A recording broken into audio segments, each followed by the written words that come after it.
Welcome to the Business Vitality Podcast. My name is Catherine Cantey. I am the host and an executive coach. I work with teams, individuals, and leaders to help create measured leadership change. We do that using practical applications, and our clients are creating 100% measured results as seen by those around them. Not necessarily what I think or what they think, but what the other people are seeing. And they are being recognized for the hard work that they're doing. If you're interested in learning more about some of the work that we're doing, you can learn more at catherinecantey.com. I would love for you to subscribe to this show, to Business Vitality. This is my way to continue to pay it forward and share business best practices. Stay tuned and listen to the interview. Thanks for being here. Julia Hickman, you are the founder of Julia Hickman and Company, found on the web at juliahickman.com. Thank you so much for joining us. Hi, Catherine. Thank you so much for having me. So happy to chat today. Yeah, I'm excited. I've enjoyed the pre-chat that we just had. And before we kind of continue that conversation, do you mind sharing, Julia, at a very high level, tell me about Julia Hickman and Company and the services you guys are providing?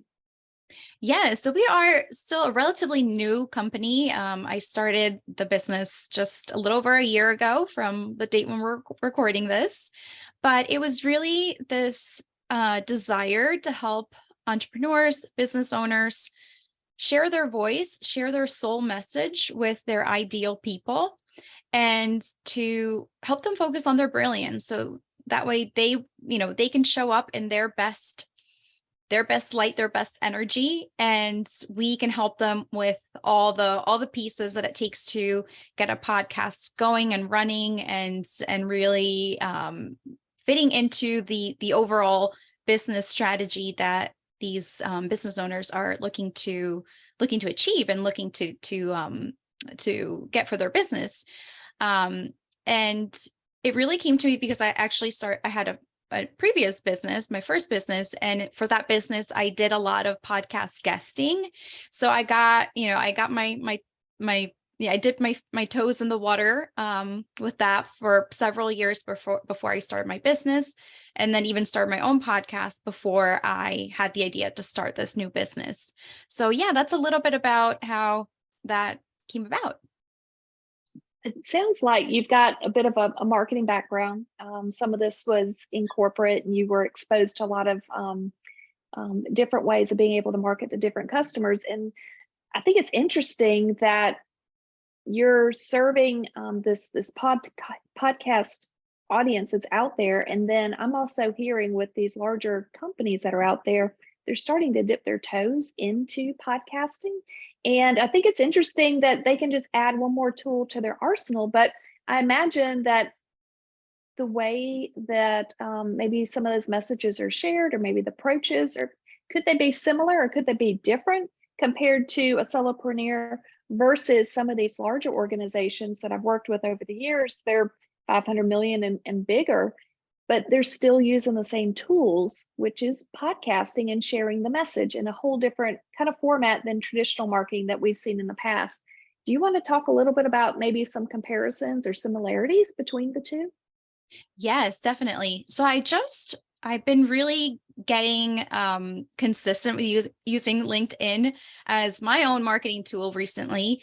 And one thing that I've been noticing is that larger corporations, larger companies are starting to launch their own podcasts.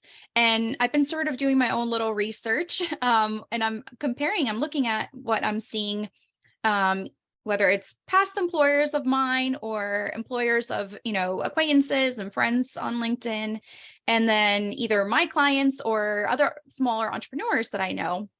And by smaller, I'm talking about under 2 million.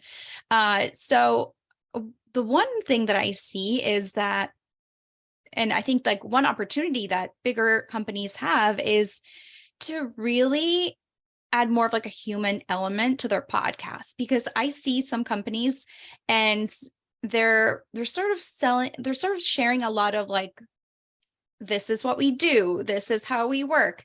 And it's almost there's not much being shared about the host. And I feel like that could be a great opportunity, especially if, a lot of times it's the CEO of the company who is running the podcast. And I've got to imagine a CEO of a, 300, $500 million company, they're very busy, right? And they want to maximize their time. They want to use their time efficiently. So, there's different ideas that like I would have for a large company like that. It could be, having somebody else be a host. So that way they can split the responsibility. If the CEO is, wants to take some time off from hosting the podcast, somebody else can be running the podcast as a co-host. And then also just sharing a little bit more of like the behind the scenes. I think that is one thing that entrepreneurs, like some of my clients and some other podcasters that I know that they do really well, is they really share the behind the scenes. They share the mistakes that they've done. They share the bloopers, they share some of the things that they're struggling with that maybe are not even business related. They share about like, something difficult they had with their kids or something that happened with a spouse, something. Those are the stories that help us connect with others.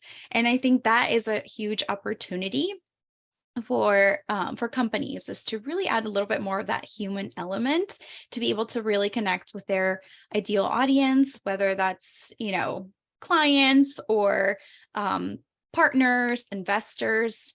That's really something that's never going to stop having a priority in that connection piece. I think that's a great point. As people are looking at exploring this podcast avenue, we can get really rigid with the way marketing maybe had been executed in the past, of talking about the solutions all the time, or the products or the problems and whatever it is. And there's a human element. And as somebody I know you've been in corporate, I've been in corporate, a long time, couple decades. And what I'm learning is, gosh, even in big banking. So I was in big banking for a long time. And as we look back at that, it's all, we're all offering services to solve problems, but what makes us different, even in banking, and what was allowing us to grow the business, were the relationships that we built. And that truly was the one thing that differentiated us a lot of times, was the relationships that we're building. And podcasting could be an avenue for some of these businesses, which has a low entry point, to be able to get in there and just begin to experiment with this. And I always like to say, we can date it for a while before we marry and commit to it. And, you look at the numbers and the research of how many people are out there podcasting, but how many are actually staying in the game, and how many are actually consistently creating. And I think, when you dig into it, there's a great opportunity to be able to share your personal story within that business, to connect with people, to be able to grow. And I think that's a great way to build trust. And I know, as we talk about growing business and looking at creative ways to connect, building trust is a great way to do that. And I know you have a podcast called Elevated Femmes Movement. It's a way for you to be able to share your story and your journey there, and be able to highlight others and successes along the way. And with Business Vitality, we're all about, how do we share successes and things that are working and not working, and keep paying it forward. And so, podcasting allows the human connection. And then it also builds trust. Do you mind talking about a little bit of maybe some best practices around building this trust, and how it's working for you, so we can, just keep remembering these good practical applications that are out there? I'd love to hear you talk a little bit about that.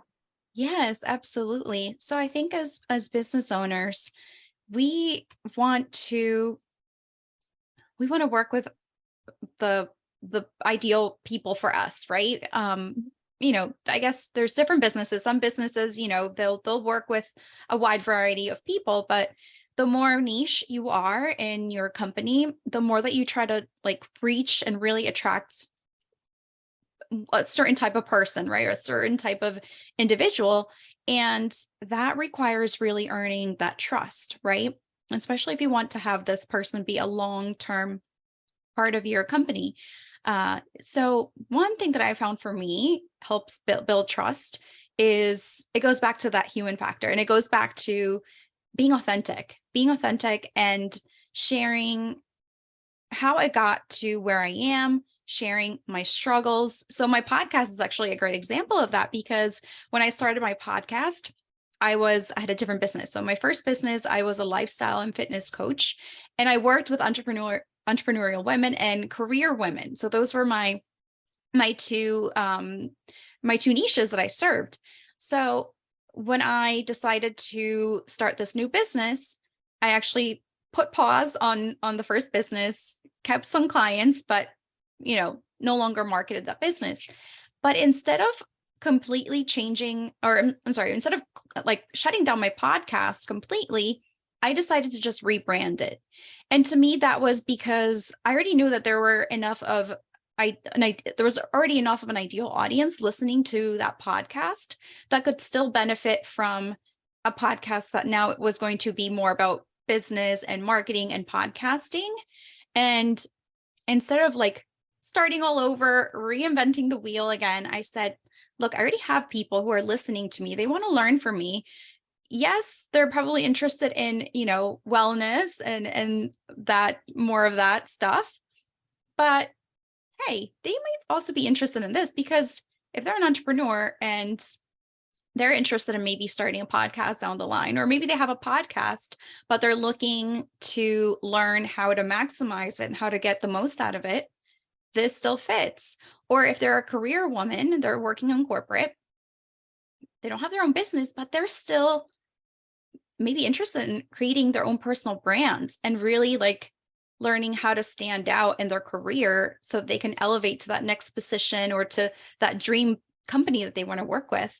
This can still apply to them. And so that to me is also part of like earning that trust and keeping that trust and letting them know like, hey, I might not be able to help you with this anymore, but now I can help you with this. And I'm still talking about self-care. I'm still talking about wellness. So it's not like I'm completely done sharing the message that I started out with. It's just evolved now. So I think that's an example of how I've been able to do that with my work.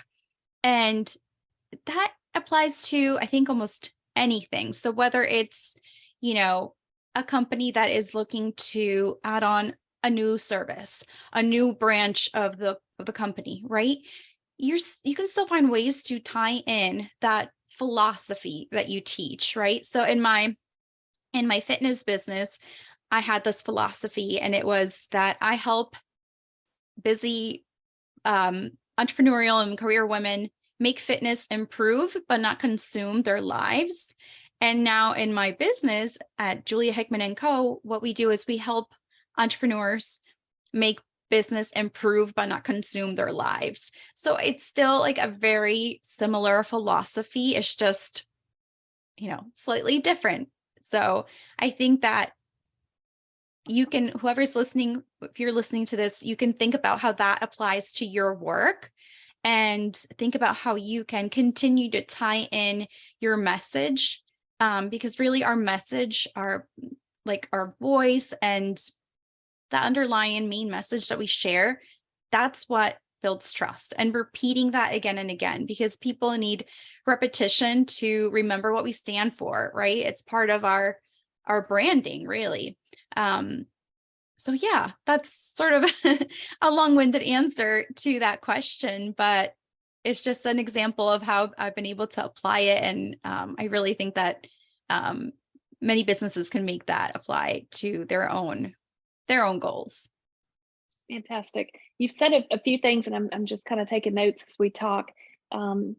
Something that stood out was maximizing, and how podcasting allows you to maximize a lot of the work you're doing. And I can't agree with you more. You can shoot one podcast, and the content that comes out of it can be turned into multiple marketing avenues for people to be able to explore. You can really create a lot of maximum value out of a good 20-minute conversation that just continues to blow me away, of how we can continue to share content, whether it's videos or text or whatever it may be, whether it's in newsletters or social. It turns into learning opportunities to be able to continue to pay it forward for others that may have a particular need. And then something else that you talked about, and this was something that reminds me of Tiffany Bova, of one of the earlier podcasts that I had. But she would go out and podcast and write books and do all this great stuff. And it really did tie into the personal branding of her and the value that she provided. And a lot of times, we can be in corporate and we may be looking for other ways just to continue to grow ourselves, and being able to tell our story and to be able to share these successes and share with people how we're growing is a great way to just reconfirm who we are as a brand, and then also be able to bring people along with the journey. And the third thing that really stood out with building trust that you just shared was, you pivoted your business, and you pivoted your business in response to what you're hearing from your customer and what you're continuing to learn, and how are you going to keep them engaged along the way. Customer voice is just vital today. Like, if we're not capturing what the customer is experiencing and using their language, a lot of times I work as an executive coach, and I may have a group that calls it building talent. I have another group that says building the team. Well, I'm going to be sure I use the right words with the right people. We're doing the same thing, but when we can capture their voice, it just makes it, just that much more seamless. And I would love for you to talk about how you pivoted in the business to respond to customer needs and really capture what that customer voice is.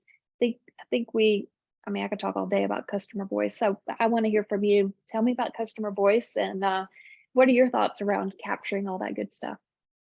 Yes, this is such a fun question. So I think capturing a customer's voice, it sounds so simple, right? It sounds like, oh, well, you just go and listen to them and that's it, right? But it really requires putting yourself in your customer's shoes, really, which takes time. It's not something that you can just go and do in one 20-minute video. So it really requires putting in the time, putting in the work to immerse yourself in your customers' shoes and in their day-to-day lives. Like, what is it that they think about when they first wake up in the morning? What are they in a good mood? Are they in a bad mood? What makes them excited? Like, how do they get excited to start their day? And then as they're going about their day, what are the things that they're thinking about? Do they serve clients? Like, what are they thinking about for their own clients? And then, same thing at the end of the night. Like, what is it that, like, how do they wrap up their day? What is it that makes them feel like, wow, okay, like that was a good productive day. That was a good day. So these are all things that I like to think about, right? And what are the things like, and for example, excitement, right? Like, how do they show excitement in their content? Just to share like one example, I had a client who she's a mindset and business coach, and just some of the like the things that she says at certain times, I've been able to kind of get used to it, and then I find myself talking like her sometimes, and I'm like, oh, this is something that she would say. But it's just funny because the more that you immerse yourself in someone's content, and you really get to learn who they are and like how they would talk, you kind of start to act like them a little bit. So that's kind of funny. But yeah, so definitely to be able to really get to know your ideal client, ideal customer, it's about learning about them as much as you can. And I think that now in this day and age, it's, the technology that we have too is so helpful that it doesn't have to take as long as it used to, especially now with artificial intelligence, which I'm still kind of learning about all that. But it's something that, can be delegated. It's something that can be taught. So it doesn't have to be something that, one person has to, bear the burden of doing all of the getting to know the customer, and, putting in all the time on by themselves. Yeah, when you talk about the customer experience and really mapping it out, it reminds me of my days, yet again, when I was in banking. I would go follow the dollar around the building, and we needed to understand what was going on with the dollar. In this particular example that comes to mind, it's a doctor's office. They have 15 different locations around the state, and they have their payment processing in one admin office, and it's still have the doctors in there in this particular office. And my job was to go understand where the money was coming and where it was going. And so it's as simple as being with them side by side, where you take the dollar deposit or the check that comes in the mail or the person standing at the counter, and you watch them receive the money, and you watch the interaction, and you watch their pain points that they're having. of, oh my gosh, I have to go into the system and I got to do that. And then I have to repeat the same process over here for this different system because that one goes to the accountant, but this one goes to inventory. And you begin to see their pain points and following that money. And then they're like, I don't know what to do with this check. So they open up a drawer and there's a drawer full of checks that have not been cashed. So I'm like, y'all got to create an account just for the drawer full of checks and figure out where to post it later. And so you learn so much when you go out and you spend time with customers and just begin to feel their pain points and watch their facial expressions of like, oh man, every time this check comes in from this insurance company, we never know what to do with it. And you're just like, you see the energy drain, like what you're saying. You wake up in the morning, are you happy about going to work? Or you're like, oh my God, I got to go figure out how to reconcile these checks that nobody knows how to fix. And so you get to see their highs and their lows throughout this experience. And that really is how you're able to be able to capture that customer voice, like what you're talking about. And it does sound simple, like what you said, but there's so few people that are really capturing it and doing something with it and taking action to serve the customer. And I think that ties into you really got to be confident in what you're doing and confident in the services that you're providing. And, you know, I've seen your background. You've started a few businesses. You've also worked with some large corporates in regards to process improvement and data research. And like you've seen all kinds of amazing opportunities come and go. And to continue to have this resilience and insight and questioning and providing value, it takes confidence in yourself. It takes confidence in the world that you have around you. Do you mind talking a little bit about that confidence and maybe if you've got an example or two? Because for business to continue to thrive day in and day out, month after month, year after year, we have to have confidence in what we're delivering. And so I'd love to hear that from you. Yeah, I'm trying to think of a good example. Gosh, it feels like it was so long ago that I've been in corporate, but my last job was actually for a large publishing company, John Wiley and Sons, and I was a part of the data governance team, and we worked a lot with IT. We worked with sales. We made a lot of processes and improvements, and one of the big projects, we actually were going through this really, really big project right before I left. And it was basically taking everything and incorporating it into like an ERP system. I'm forgetting all the details now. This was like 7.5 years ago. Enterprise resource management. Yes, I remember Yes, that. Yeah. it was a large project. And I remember being in a room of, mostly men and, everybody has so many ideas and, I can't even remember what some of my ideas were, but I remember like, raising my hand and being like, hey, how about we do this way? And like for my team, I remember one of the things was that it was a newer department and, there was nothing written, no processes written down. Like the processes were there, but nothing was actually recorded. So that was something that I took on.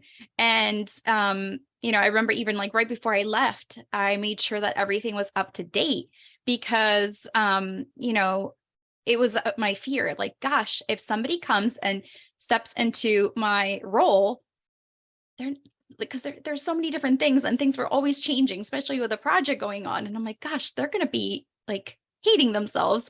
So I need to be able to leave them with something that they can, at least some kind of guideline that they can follow. So yeah, I guess I'm talking a little bit about having processes, but also like just having the confidence to trust your intuition, trust your gut. If you think that you have something that could make a difference, or if you're noticing something that you think that doesn't seem right, or just any feeling that you have, it's always important to speak it. I feel like even if it ends up not being applicable, or even if it ends up not working out, it's almost like I always feel like I'd rather say it than be like, oh gosh, I wish I had said that, so it's more one of those things like, you sort of regret not actually doing it than like regret speaking up.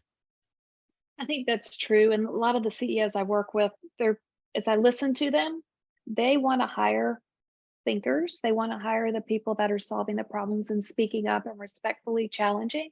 And there's something in there in this career space where we start and we have the questions because we're new and we're from the outside. And then as we're in there a little bit longer, I don't know what it is. I don't know if it's just comfort or lack of confidence or confidence that we already know the answer because now we remember how we tried something and it failed. But there's something that happens as we go throughout companies and through evolutions of our own growth. And if we're not aware of it, we can get too comfortable and not be able to be that thought partner. That a lot of people, I mean, they're dying to hire thought partners and people that have the confidence to raise their hand. I didn't mean to interrupt. Did you have a thought on that?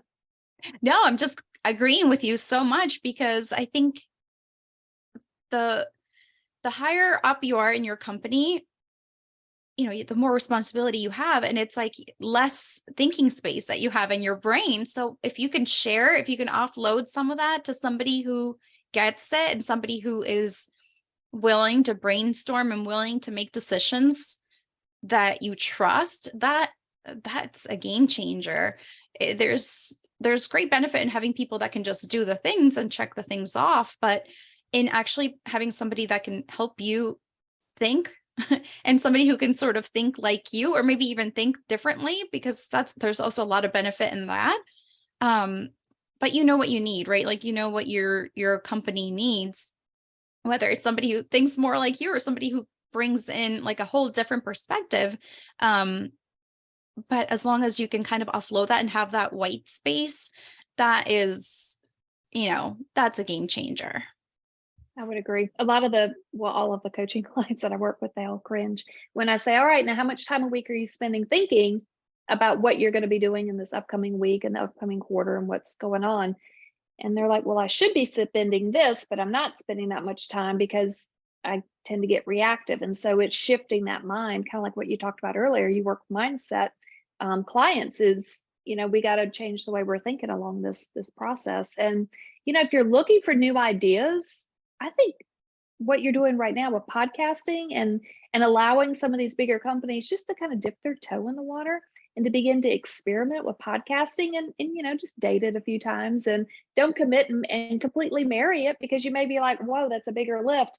But as somebody who's been doing this going into year 3, it is a much lighter lift than probably a lot of people realize. Yeah, there's a lot of work, but if you can create processes along the way, like this can grow with you. And it's like a new way to kind of invite some new ideas to the table and new discussions. And you get to capture the customer voice. You get to build trust with your customers, depending on if you want to interview them. I just think, podcasting is just a fun way to kind of re-energize some established processes and established relationships that are there and possibly leverage those to take them into places that you don't even know exist today. As we kind of wrap up, do you have any, last thoughts around, podcasting and people that may be new getting into it that may have that bigger background? And they're like, God, I don't know. It sounds like it's really time consuming and expensive. How do I even get started? Like, what are some maybe 2 or 3 tips that you might have for them? Yeah. So I think the first tip definitely is to make sure that you're realizing that podcasting is a long-term strategy. So if you're looking for a quick turnaround on something, podcasting might not be the best thing to focus on. But if you realize that sharing your company's message, nurturing your clients, nurturing potential clients, and elevating your brands, whether it's your own personal brand or the company's brand or both, then podcasting can be phenomenal for the business, for the company. And yes, it can definitely be time consuming, especially if you're bringing on guests and especially if you're also going out and marketing yourself on other podcasts. It can definitely be time consuming, but again, the benefits are tremendous over time. It pays off dividends, and it just really helps to elevate the brand in a very authentic way. I use the word elegantly a lot in my messaging because to me, podcasting is such an elegant way of sharing your message. There's so many different things that somebody can do to message or to, try to grow their leads. But to me, podcasting is great because you can have an idea of what you want to talk about. You present yourself the way that you want to present yourself, and you're sharing value. I mean, that is it's phenomenal. When you do that consistently, it goes back to that trust, that consistency that helps build that trust with your ideal people. So, yeah, definitely if you are looking to, elevate your brand, elevate the company's brand, you have an important message that you want to share, and you want to add to the company's bottom line, podcasting is a no-brainer. Thank you so much for sharing your story. Do you mind letting us know, where do we find more about you if people have questions and they want to reach out? Also, do you mind sharing the name of your podcast and where we can find that as well? Yeah, so the podcast is the Elevated Femmes Movement. And I actually have a few episodes, 56 through 58, that talk about things to think about before you start your podcast. And also forgetting the exact names of the podcast, but there's one episode that if you already have a podcast, it helps you think about how you can maximize the time that you're putting into it and the content and all of that. So definitely check out those 3 episodes. And you can find me. My website is juliamhickman.com. It is getting revamped. It is live, but it's, if you, maybe by the time this goes live, it will be all done. And yeah, I'm on LinkedIn as well. So if you just search my name, Julia Hickman, you can find me on there too. This is fantastic, Julia. Thank you so much for being here. Julia Hickman, you are the founder of Julia Hickman and Co. You are found on the web at juliahickman.com. Thank you so much for being here. Thank you so much, Catherine. Thanks for listening to the episode. If you like it, please subscribe, share this episode or this show with other people around you. The greatest form of a compliment is a referral. I really appreciate them. And if you think that you want to learn more about some of the work we're doing, I encourage you to reach out to catherinecantey.com. You can schedule a call or just continue to read articles and information that we post out there. Thank you so much for being here.